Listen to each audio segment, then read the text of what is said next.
Compaction is one of the major problems you as a farmer must deal with today. No matter what size equipment you use or how few trips you make through your fields, you still have compaction.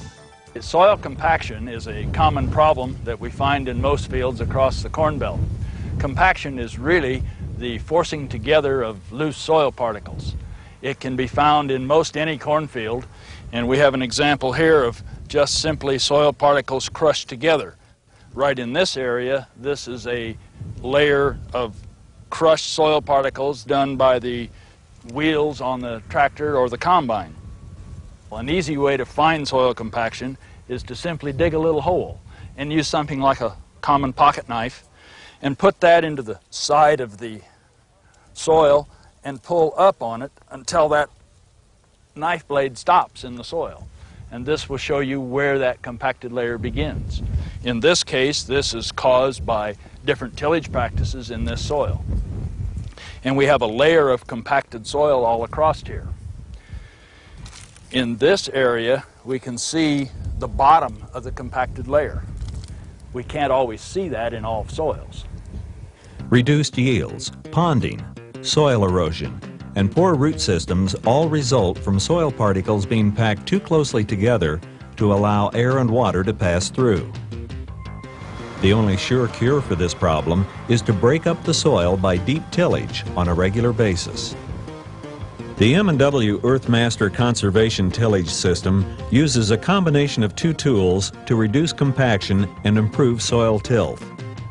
A tandem disc and a V-ripper chisel plow are combined to work together. As the parabolic chisel shanks break up compacted soil with a lifting action, the disc gangs are pulled downward to thoroughly cut and mix trash and soil.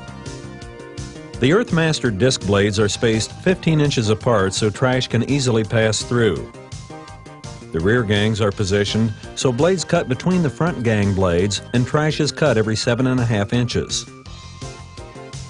When these gangs have passed over the field, trash has been cut into small pieces and mixed with the soil on the surface to produce ideal soil tilth.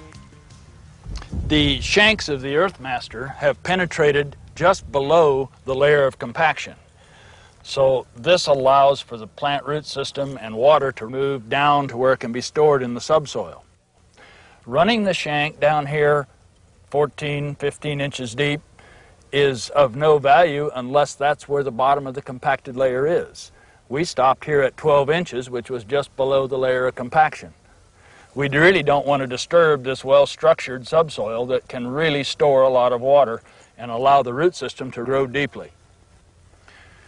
The shattering from the shanks has opened up a nice wide V opening here to allow for adequate root growth and water movement down into the soil.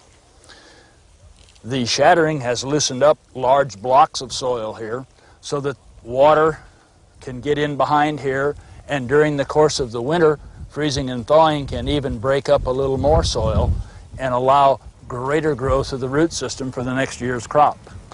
The shanks of the EarthMaster, as they come through the soil, loosen the soil in a V configuration, leaving some soil left in between that is shattered and loosened, but it leaves a pyramid in between where the shanks ran. By leaving this firm soil in between, this will be the support to keep the tractor and equipment from recompacting the soil back down all the way to as deep as the soil had been loosened up. With this loose soil on the surface and the incorporation of the crop residue by the discs on the front of the EarthMaster, and by breaking up the compacted layers, we have conditions which will favor improved tilth in this soil.